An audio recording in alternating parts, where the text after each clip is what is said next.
Dude, this is gonna sound sick.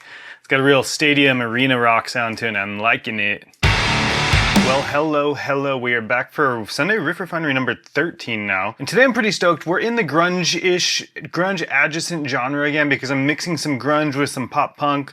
As I do, I tend to mix pop punk with pretty much anything that I write. And yeah, I've got a pretty well fleshed out idea happening today. And so we're gonna finish it. And although I have not put vocals on anything yet, I have reconnected with a really good friend of mine and he's going to start putting some vocals on things because he's a way better singer than I am. And I like the style that he's working on and he's local to me. So, I mean, there might be a local band thing happening in the very near future. I don't know just yet, but it would be really sick to start playing live again. But if you're a fan of bands like Superheaven, Nirvana, obviously, a little bit of Foo Fighters thrown in here as well, but then newer bands like Slowjoy and Balance and Composure, which again, Balance and Composure has been around for a long time. Well, stick around, watch me write this track, listen to it, and I think you're gonna like it. It's pretty sick. I'm using some new gear today, and everything that I'm using today I paid for, so this is not a sponsored video. I'm using two new to me pedals from Walrus Audio. I'm using the Eras Distortion pedal, and then I'm using the Deep Six Compressor, which is a really fantastic compressor. Everything is going through my Peavey Invective MH. It's going to be on the clean channel the whole time, so we're not using the effects loop here this time. Except for if we use some like delay or reverb or anything, I'll be using the Etherealizer, also from Walrus Audio. That always goes through my effects loop, so I don't know if we're going to use that yet, but we'll find out. And as usual, we're using my beautiful GOC guitars Illumina Modern. This one is still rocking the stock pickups. I haven't swapped these out. I haven't found the need to. They sound really good.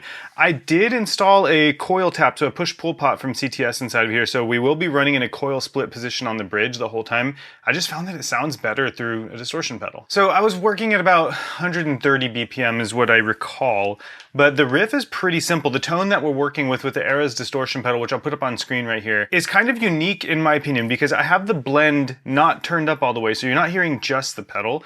You're actually hearing some of the guitars like DI signal blended through, which I've never experienced on a distortion pedal. I've only ever done that on a compression pedal. But for a clean-ish tone, like a tone that I want to have some more like note and chord clarity come through, this is rocking it. It's really, really doing something cool. So here's the riff.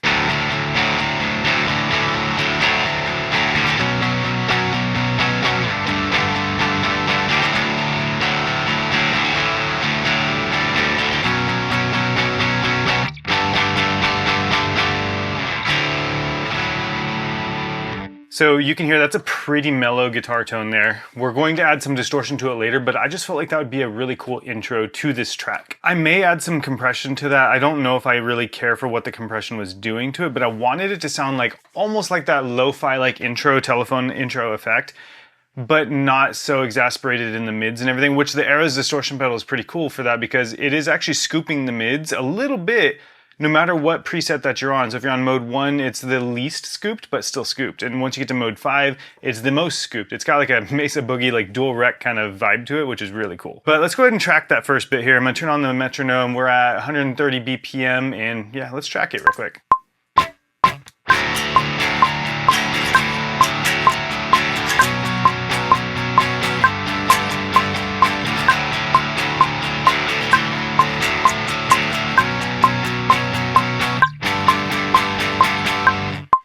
Okay, so that was one. Let's go ahead and go to one more.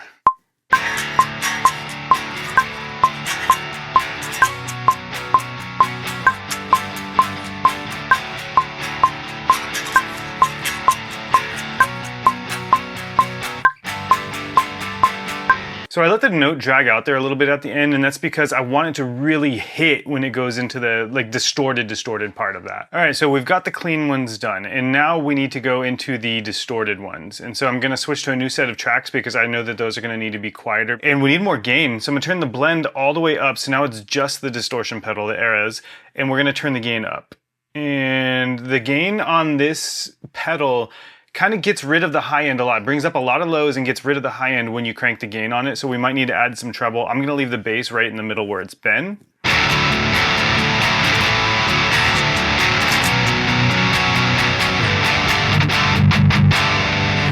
Actually, I think I'll leave the treble where it's at. That sounds good. Let's give it some more gain. Let's just push this because we are still in the coil split position here. I like how much it cuts with the distortion pedal.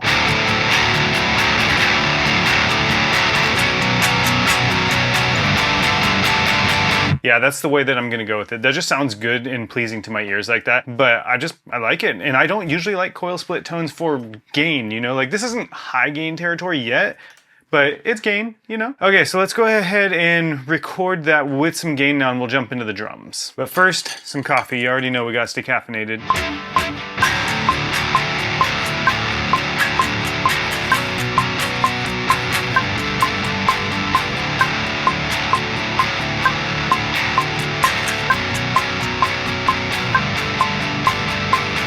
Okay, let's double track that. This one's easy, man. I love it when riffs are easy.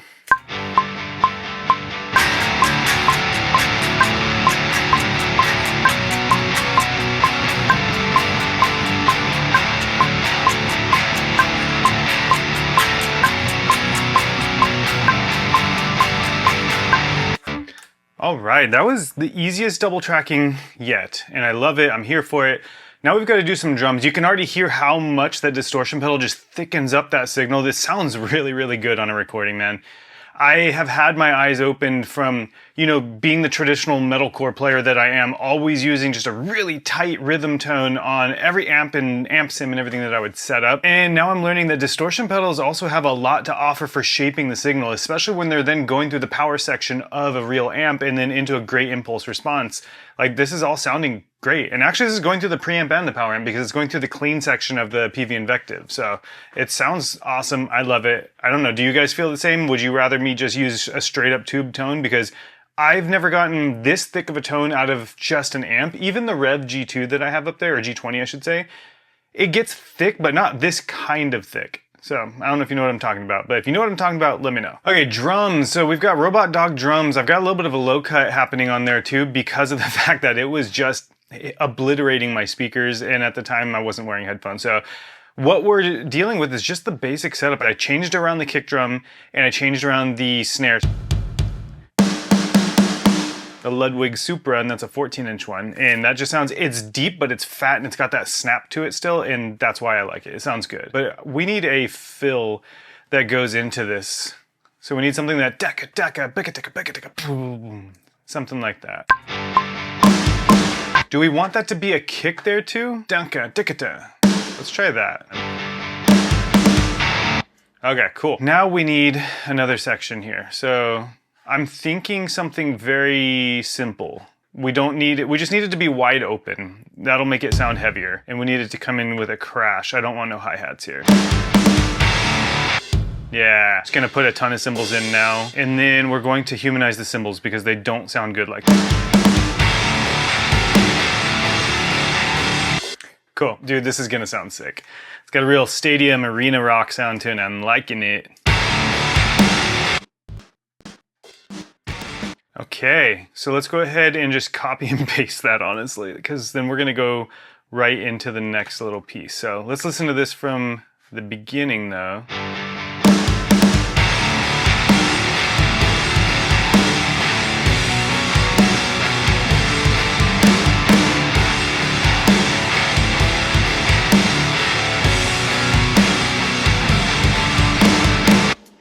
Cool, that works. Let's do a little bit different fill for this last piece here.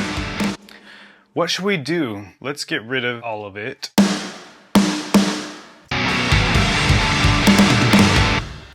Okay, I think that works that way. It needs to be softer coming into that next part. So it needs to just be just a little bit less like heavy, I guess. And I don't know if we want to go back to the lower gain, maybe? So let's bring the low gain channels back out. I'm not gonna do it with the chorus again. Although like a chorus or flanger would sound pretty cool there. All right, so we brought the gain down a little bit and we're back to this kind of tone. All right, so coming out of that section, I know that I want something like something along that, but I feel like that would sound better with some compression. Compression's adding more noise into the signal, obviously, so let's go into the noise gate. Let's add some more bass to the signal.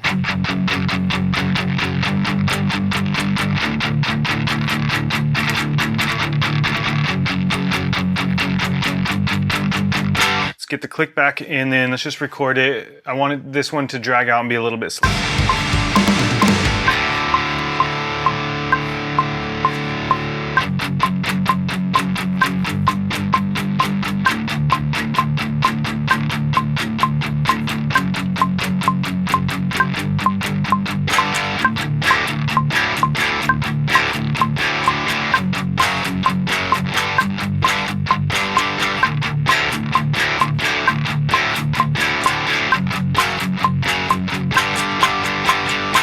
think that'll do it. Let's see if we can double track though. That was a longer one to try and double track with, because I don't know if I'll remember what I did at the end there, but we'll figure it out.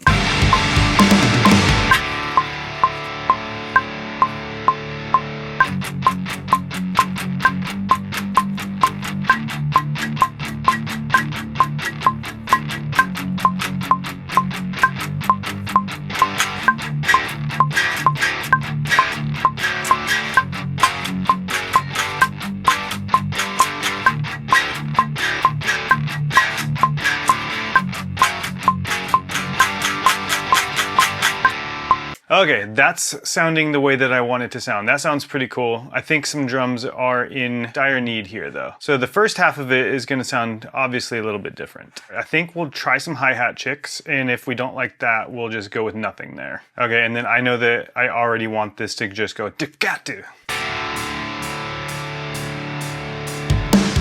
Yep, that's what we're looking for. Let's do a flam there on the snare. Maybe we do double this and have it be just a little bit more interesting. So we'll double it and bring those ones way down. Yeah, that works. All right, so now we just need a basic beat for the rest of this. I'm gonna fast forward it for you though, like usual. Okay, so we've got that all in relatively low velocities. Let's hear it.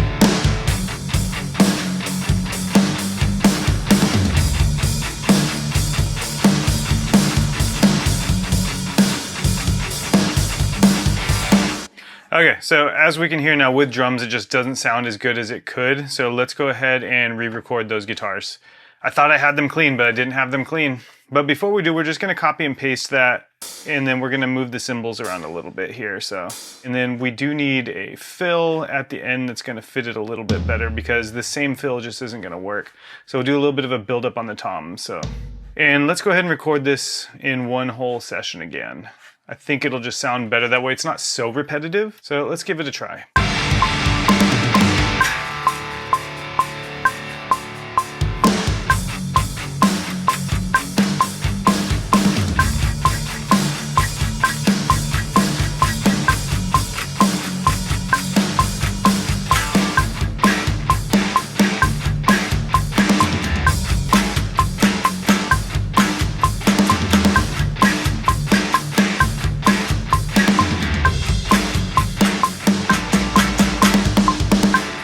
Okay, we've got it in there. That one was a lot more annoying to double track. I don't know about that fill though. That fill just sounds dumb to me, for lack of a better phrase. I like the build-up. Let's just do a flam on the snare for the final one. You know, we've done it a million times in this already, so let's just do that same frickin' fill, because I don't know how to write anything better for this. Cool. That's when the chorus is going to come back in. So the intro is what I want the chorus to be. So let's go ahead and grab this, and we should be able to just copy pasta and have it work. Let's listen to it coming out of that. All right, so I think I want the chorus to be a little bit different though. I don't want it to be identical to the intro, because the intro sounds good as it is, but I want to change it up. And there's this little like riff that I've been playing a ton, and we're gonna do that still for the chorus, but I want it to end I want it to end on. We're going to retrack the chorus. I'm gonna try and do the whole chorus as one. I hate when there's a gap and I don't track it tightly enough and it just doesn't sound good. All right, so let's go ahead and track that. This is gonna be a banger of a chorus, because I do have a cool idea for a lead for this one. We're gonna have to execute on this.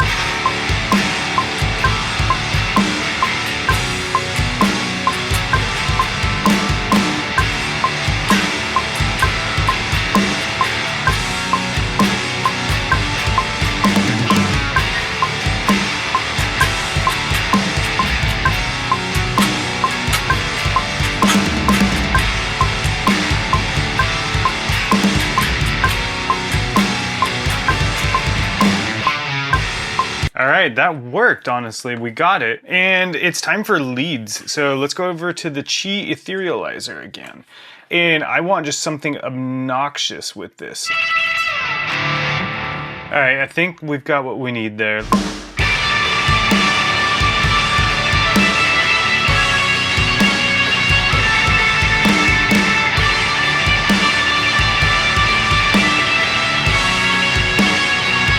That sounded good, and now we need to finally do bass. This song is gonna slap with bass.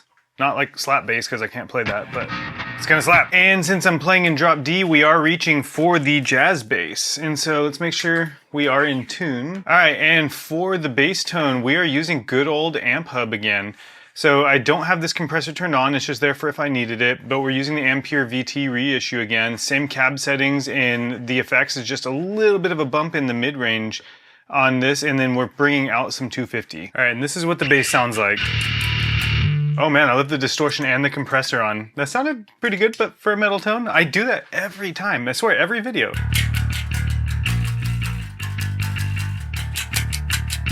Okay, so we'll do some more to that in the mix, but for this purpose, it's sounding the way that I need it to. So let's go back to the beginning here, and we're not gonna do any bass in the beginning of the song. We're gonna do it right when the riff hits. And so let's go ahead and see about that.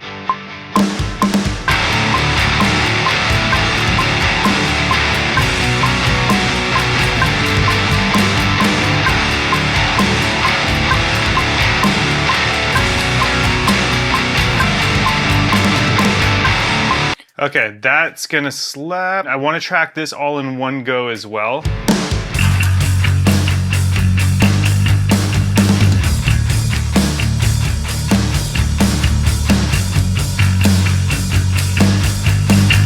Good, we got that in one long continuous take there. And we'll do the same thing for the final chorus. Thankfully, the bass on this is super easy. I really say this every time. I need to learn how to be a better bass player and how to maybe throw some bass fills and things like that in there. But that day is not today, y'all. That day is not today.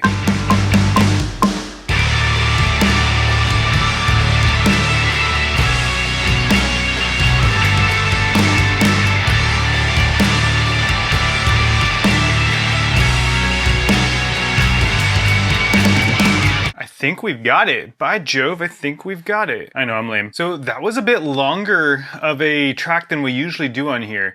This one's about 1.5 minutes long. Usually we're under a minute, more around like 30 to 45 seconds, but I was just feeling the different sections coming alive here. And yeah, this is what we've got. I feel like this is a very grunge-esque now. Like, I don't feel like this is very much pop punk anymore. Especially with that little lead guitar thing that I put in the end. It almost sounds like a rock ballad too. It just depends on what vocals end up going over it. But again, shooting for stuff like Superheaven and Nirvana and Slowjoy, I want those like heavy, sludgy-ish kind of guitars. These are pretty clean. They're not too sludgy, but everything's just coming together and gluing together, and I can't wait to get some vocals on this. But thanks to the power of studio magic, you're about to listen to the final mixed version of this. But I wanted to thank you all yet again for sticking around for yet another episode of the Sunday Riff Refinery. This has been episode 13. I hope you stick around for the next one. Please hit that like button. Please hit the subscribe button if you like to watch me write music. And if you have any suggestions on what I could have done better, what I should have done here, or what I should have used, so on and so forth, let me know, because I'm always open to that kind of stuff. And I love the collaborative aspect of that kind of interaction with y'all, because it helps me to be a better musician and songwriter. But yeah, without further ado, let's go ahead and listen to the final playthrough of this.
And that was it. Thank you all so much yet again for coming along on this ride.